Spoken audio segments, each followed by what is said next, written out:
Hoje eu amanheci, Monique, e aí eu tava vendo assim no Instagram, Esporte Interativo. A apuração do Esporte Interativo confirma que Cudê deixou o cargo, como é que é? Ofereceu o cargo, deixou o cargo à disposição, essa é a expressão que a gente usa no jornalismo, deixou o cargo à disposição do Internacional. Queria que você explorasse essa apuração aqui com a gente. Seja bem-vindo ao De Placa, Monique, tudo bem? Tudo bem, Luiz, um abraço para você, para os meninos aí no programa, para todo mundo que está em casa acompanhando a gente. Pois ontem já tinha um clima estranho depois do jogo contra o Coritiba. Normalmente, quando o resultado não agrada ao Internacional, a dinâmica da coletiva muda um pouquinho. O jogador que ia, eles caem com a entrevista do jogador, vai só o técnico e o dirigente, isso aí normal. O que chamou a atenção foi o fato de ter demorado muito, porque mais de uma hora depois do fim da partida, o Cudê ainda não tinha aparecido para dar a entrevista coletiva. E a informação que eu tinha é que eles estavam reunidos lá no Beira-Rio, com a presença do Rodrigo Caetano, que é o diretor de futebol, com a presença do presidente Marcelo Medeiros, e que eles estavam numa conversa pós-jogo, e por isso a coletiva demorou muito. A coletiva também foi muito estranha, Luiz. Eu fiquei com a sensação de que o Cudê não se aprofundou em nenhum dos assuntos, sabe? Que ele estava querendo sair rápido dali. E não é o que acontece normalmente. Quando ele perde, está irritado, você até percebe pelas respostas, mas no geral o Cudê desenvolve muito todas as ideias, principalmente quando é algo que ele não concorda e ele quer explicar. E aí desde ontem vem se falando muito nos bastidores o que teria sido essa reunião e o que de fato teria acontecido nesse pós-jogo. A gente chegou a falar durante a transmissão da informação que vinha pipocando durante a semana na Espanha de que o Celta de Vigo teria interesse no Eduardo Cudê.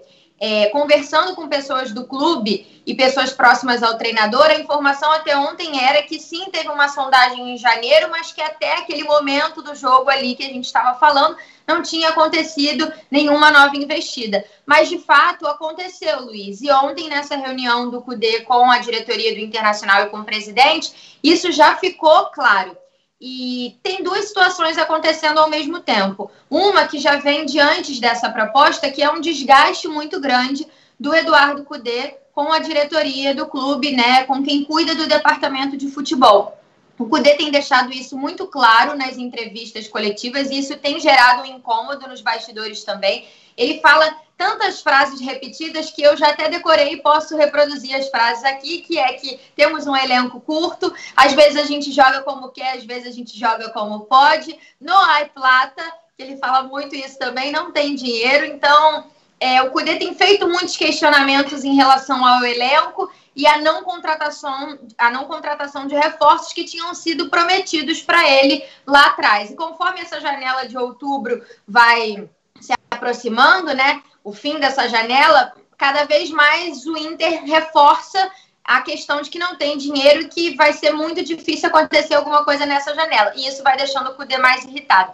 Então, para a gente só introduzir, esse é o ponto. São dois cenários. O interesse de um clube da Europa e uma insatisfação muito grande com o que se apresenta para ele nesse momento, Luiz. E aí o Oscar Garcia foi mandado embora hoje, né? A confirmação da demissão dele lá do Celta. São as primeiras notícias lá na manhã. E aí os veículos na Espanha já estão confirmando que o Cudê vai aceitar esse convite, que ele vai largar o Internacional para treinar o Celta, que é o primeiro time fora da zona de rebaixamento no campeonato espanhol. Só para entender, Monique, aí eu vou novamente voltar a esse tópico que você estava tratando aqui.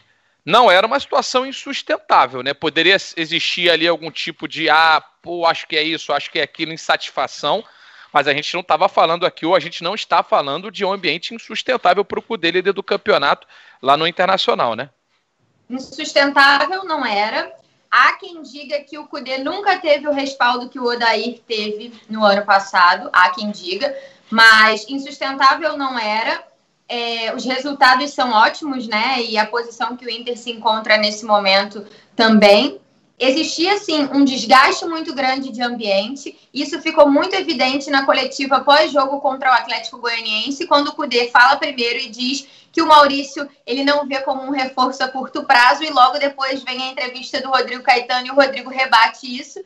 Então, por aí você já vê que existe um desgaste no ambiente. mas não era um ambiente insustentável, não era uma situação insustentável, mas era, sim, uma posição do Kudê de reclamar demais do fato de não ter reforços. E nessa mesma entrevista, ele deixou em aberto o futuro dele em 2021, porque agora, no fim do mês, teremos uma eleição no Internacional, né? O início de um processo eleitoral no Inter. Então, o cenário de hoje era esse. E assim, a gente tem um quadro para fazer aqui, analisando especificamente essa possível eventual saída do Tchatcho. Vamos lá, eu vou fazer uma pergunta que pode ser difícil de ser respondida, porque as coisas, obviamente, vão mudar ao longo do dia, ou podem mudar ao longo do dia, mas o Internacional, neste momento, trabalha com a manutenção do Kudê até o final do ano, trabalha com a possibilidade dele sair hoje do time. O que você pode sentir? Talvez não tenha a informação daquela palavra direta, mas o que você pode sentir nessas conversas de como o Internacional está se planejando para o futuro breve, futuro de hoje e amanhã? A informação que eu tenho, Luiz, é que o Inter já sabe da proposta do Celta de Vigo, já sabe que o Kudê quer aceitar a proposta e o Inter não abre mão da multa rescisória que tem que ser paga nesse momento para a saída do Kudê, né? O contrato dele tem uma cláusula de que se ele saísse até dezembro, a multa deveria ser paga do restante completo do contrato dele em termos salariais, né? Que essa conta a gente ainda não conseguiu ter uma confirmação. Algumas pessoas falam em 9 milhões de reais, outras em 15 milhões de reais, mas eu acho que se aproxima mais desse valor de 14, 15, que seriam todos os salários do Kudê até o fim do contrato dele, que é o fim de 2021. E aí, se ele saísse a partir de janeiro, seria um valor referente a 3 salários dele, então cai bastante a multa. Mas para ele sair agora, seria o valor integral até o fim do contrato. E o Inter não abre mão disso. Mas o Kudê não está no CT nesse momento, mas as pessoas do clube, diretoria, estão reunidas no CT nesse momento, e o treino do Inter é hoje à tarde, e o que tem na mesa agora é isso. O Inter sabe que o Kudê quer aceitar a proposta do Celta, o Kudê já deixou isso claro para o Internacional. O Inter quer tentar reverter, e como tem essa questão da multa, o Inter ainda tem uma mínima esperança de, com isso na mesa, tentar reverter. A Tati Mantovani me ajudou a entrar em contato com alguns colegas lá da Espanha que cobrem e têm informações diretas do Celta de Vigo, e o que eles me disseram o Kudê está acertado com o Celta até o fim de 2022, até o fim da temporada de 2022, e só falta decidir quem e como vai pagar a multa. Então, as informações batem totalmente com o que a gente tem aqui, e nos bastidores se fala que nas próximas horas essa confirmação da saída pode acontecer. Há uma esperança, uma tentativa de reverter, porque o Inter quer ficar com o Kudê? Mas o desgaste no ambiente e o desejo do Kudê podem pesar nesse momento. É isso que vai definir. Se tiver o dinheiro da multa, não tem o que fazer, né? E assim, seria uma perda gigantesca, na minha opinião, para o futebol brasileiro, né? Um grande técnico que a gente tem por aqui.